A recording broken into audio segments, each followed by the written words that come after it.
The War of Settra's Fury has been out for about a week now, giving hobbyists their first real good look at the Renegade Crowns list. And while it's early days, I would say reception has been mixed at best. And partly that's on the fanbase. Ever since the announcement, internet nerds have been treating this list as a Rorschach test and an opportunity to wishlist the things they want rather than look at what GW was actually presenting, which was a way to once again combine Empire and Bretonnia miniatures and let you kit bash things to push the models that they have available to the max. But even looking at it through that scope, GW made a lot of mistakes here. Like my other videos in this series, I'm going to take you through the things you should know before starting a Renegade Crowns list. But it will have a slightly different formatting because how this list plays and what it is linked so closely to the War of Settra's Fury, it basically doubles as a review on the book as well. And spoiler alert, I'm pretty critical of it. But it's not necessarily because the book is that bad. It's because it had the potential to be something really cool and really great for the game.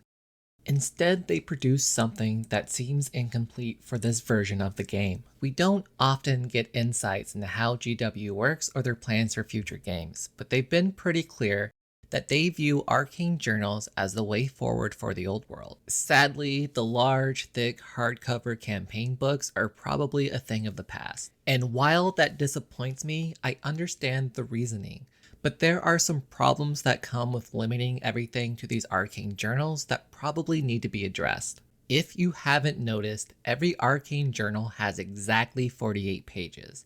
And I'm going to make the assumption for this video that GW feels limited to only 48 pages, no more. When you think about all the things they have to fit into those 48 pages, it's really not a lot. They need scenarios, they need magic items, they need pictures because that's how they sell models, and they need background lore. In the case of Renegade Crowns, these 48 pages are all they're going to get. Please, sir, I want some more. But remember, it's not like the whole book is dedicated to them. There's also a few pages dedicated to the new Slayer list, which I think is pretty okay. And a lot of pages dedicated to new rules for the Tomb Kings, which I honestly think are pretty great. Incantations are really awesome and a great addition to the game, but not helpful to Renegade Crowns, and I feel like they've got the short end of the stick in this book, and some of the things that they need to be a complete and fun army were probably left on the cutting room floor to make 48 pages. At least that's my working theory.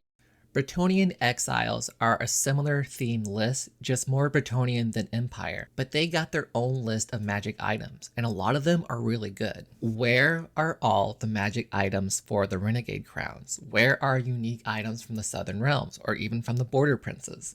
I get that by adding certain taxes and backgrounds, they have access to magic items from either the Empire list or the Bretonnian list, but that shouldn't be all they have. They should have their own unique weapons. And were named characters left on the cutting room floor because they couldn't fit them in? Because it doesn't make sense to me why there are none. The Worm Slayer is a unique character to the old world, and he is on almost every page of the lore. It is absolutely baffling why he can't be included in these Renegade Crowns lists. He should be in both the Bretonnian Exiles list and this one. It's not like he's a broken character that they have to be careful with. And I low-key suspect page limitation is the reason we don't have any decent mount options for this army. And maybe I'm wrong and they were just trying to build a list incredibly low fantasy, but that doesn't work in the game as presented. If you try to play with this army in anything besides the most casual of League, you're going to see dragons, you're going to see Grail Knights on Pegasi, you're going to see large god-awful balloons. But this list has neither their own version of these things or any special items or abilities to make killing those things easier. It leaves the Renegade Crowns in a very frustrating place. And I'm not sure this will ever be fixed. Maybe we'll get a follow-up to these Renegade Crowns and kind of daisy chain Arcane Journal off of Arcane Journal. But more than likely, this is the list they have, and this is going to have to work at least till the second edition. It's possible more mercenaries get added to the game. In fact, I think it's very likely, and that can help this list some. But I severely doubt they will release any kind of large monster inside the mercenary list unless it comes with a very serious drawback. I don't think it'll be a game changer for these Renegade Crowns. So taking what we were given, let's talk about how they play on the tabletop. The Renegade Crowns list, as we were given, is a modeler's dream. Every unit has so many options, great for narrative play or for people who want to kit bash very cool units. How they play is more of a gamer's nightmare. As someone said on Reddit, and I'm inclined to agree, it is an army list full of anvils, but not a lot of hammers. And by that, I mean it's full of units that make great tar pits that are good at sustained combat, but it does not have a lot of hard-hitting units. The strongest non-artillery unit, not counting mercenaries, that the Renegade Crowns can put together is a souped-up unit of free blade knights, and it's honestly not that strong at all. What you do have is an opportunity to build incredible infantry.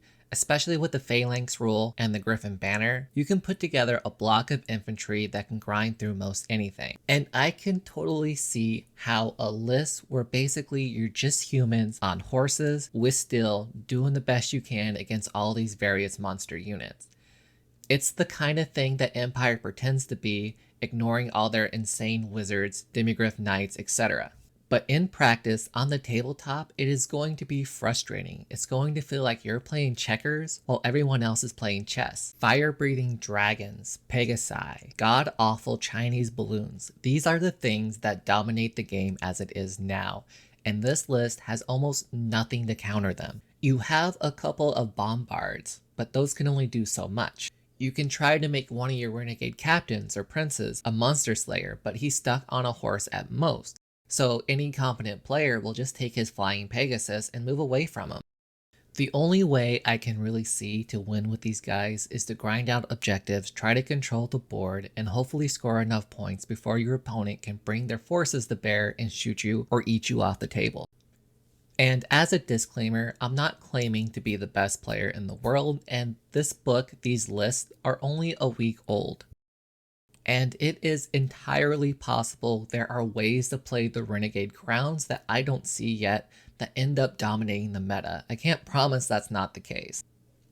But from what I see, this list lacks the way to answer any of the most important units in the game. Units that people want to bring on the tabletop. Unless someone severely adjusts their list down, the only way to get wins will be to severely outplay your opponent. And to be fair, that is appealing to a lot of people. But I think for most players, for new players, if you want to win at least sometimes, and you want an army with this kind of theme, run a Bretonnian Exiles list. It is better in almost every way with the same basic idea behind it of a bunch of brigands and renegades in the border princes. And I know that this has been overwhelmingly pretty negative, but I'm just trying to give an honest assessment of how I see this list playing out for most people. Warhammer armies are a big investment, and it's worth looking at both the positive and the negatives before you make that monetary and time decision. But I do try not to be overly negative on YouTube, so I do want to end the video with things I like about this list. I appreciate GW going the extra mile to give us new options for some of the models we already have and finding new ways to get more stuff out of the kits. The old world being friendly to hobbyists, to people doing kit bashes, is a real breath of fresh air, especially as Age of Sigmar and Warhammer 40k go in the opposite direction. And for people who are really into this hobby for narrative play, for storytelling, for building an army of their own guys, the Renegade Crowns can be absolutely excellent for this, especially when making your own characters. What the army has isn't bad, they're just missing options to deal with important things like monsters and dragons. So in a narrative environment, when you can place more limitations on the list you're seeing in front of you, it could be a very fun list to play and very thematic.